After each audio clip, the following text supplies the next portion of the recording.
someone is doing a market rate project right now. They are looking at market studies for immediate demand, and that is the driver for the financing and will this project proceed. So that longer horizon of people coming and going, or, you know, that idea of this community is one you want to go back to. You may have to leave it for your job. You may follow a spouse somewhere else, but, you know, gosh, I really want to go back there. Is not something that factors into developers' thinking. And it's just that there's nothing to support that thinking, right? Because they have to be all about the development dollar is going to produce a return. There are a lot of challenges in the community, and if they're all looked at individually, we're never going to solve them. But if we look at some of them together, we can solve multiple issues with a single project. In many. How they're funded is one of the things that I think that Place does very well, very creatively. It's an art form in and of itself to figure out how a nonprofit that really doesn't have two nickels to rub together can pull off ambitious multi-million dollar, $100 million plus projects.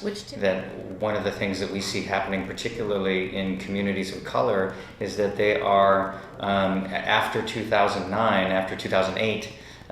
These communities have started to reintegrate in a kind of an extended family way, where they're multi-generational. Yeah, where you have extended families living together, but none of the spaces that you can rent out there are designed to do that anymore.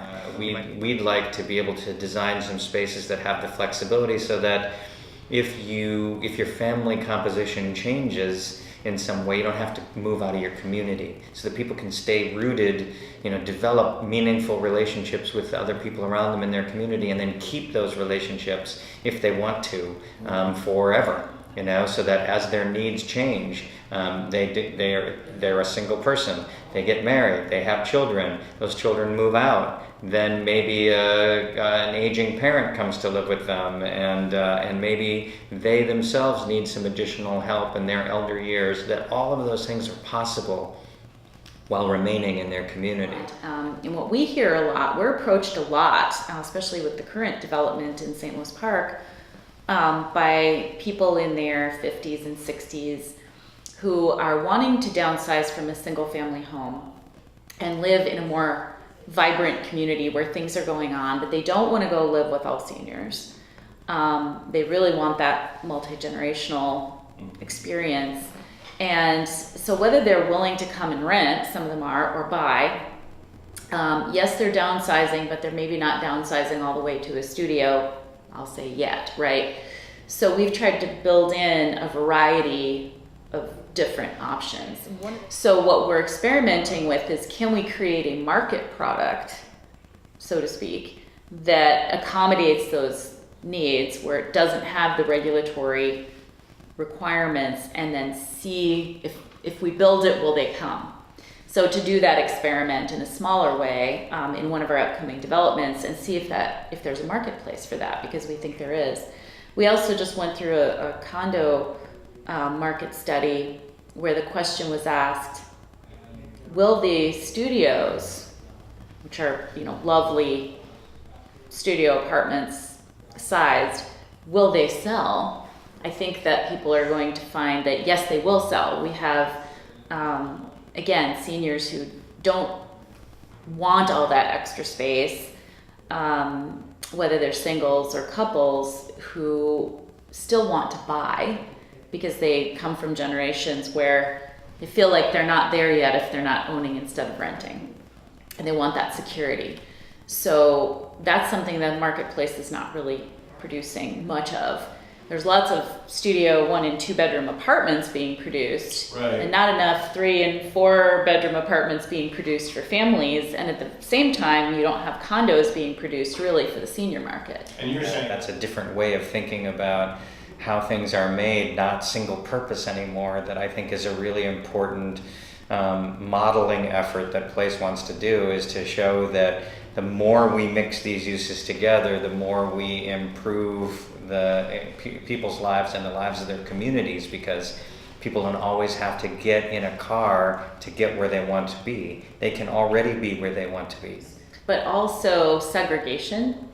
Not just segregation by age or race or income level, but segregation of uses, where we have these entire areas that are dark at night, whether it's a suburban mall or a downtown core where the lights are on but there's no one there. So everyone becomes concerned about safety. We spend a lot of money on security because you don't have any eyes on this activity. And one thing we've learned from the artist communities is that if you mix different arts and different ages together, they're all up and about at different times. And so you have this presence always in the community that's active. So affordable housing is a tool. It is not the end goal. The end goal is affordable living. And so affordable housing, lowering people's rents, is one way potentially to improve the affordability of their living, of their lifestyle. But one of the problems that's been happening is that affordable housing keeps going further and further out to buy cheaper land.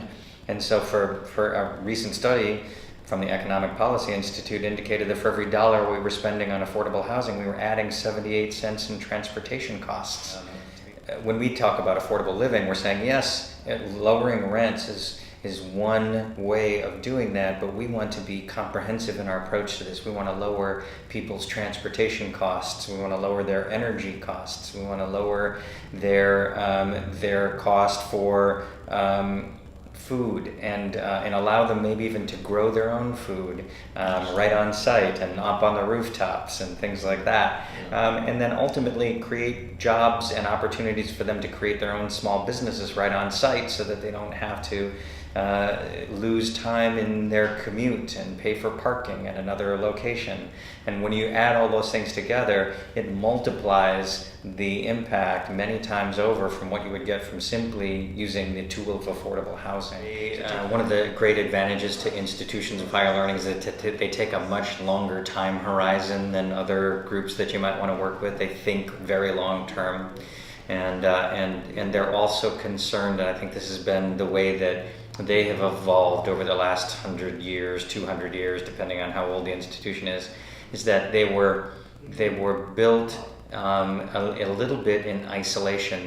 The theory, the design of these as communities where we're going to create our own little intentional community around higher learning, and we're going to wall ourselves off and isolate ourselves from anything else so that we can focus on learning that's happening here.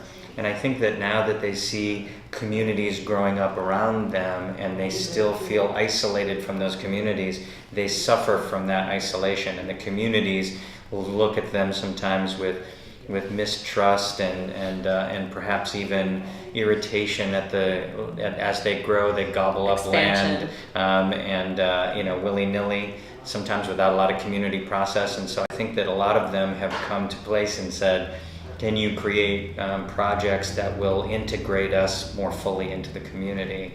And if we're thinking about students, right now, if you're a full-time student, you cannot qualify for low-income housing, income-restricted space, unless you're part of another household.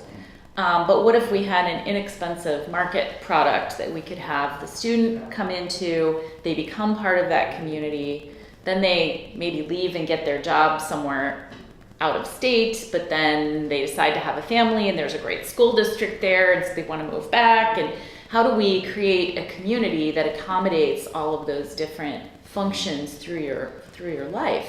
Can't tell you how many times we see these big visions being studied and then either sit on a shelf somewhere or spin endlessly in people being stymied because they don't have the expertise to get the projects implemented according to that master plan. And what happens then is that all of that passion from the community ends up dissipating. And that's the biggest loss of that. Not that a project didn't happen, but that we dissipated our passion that we brought together around this project. So I think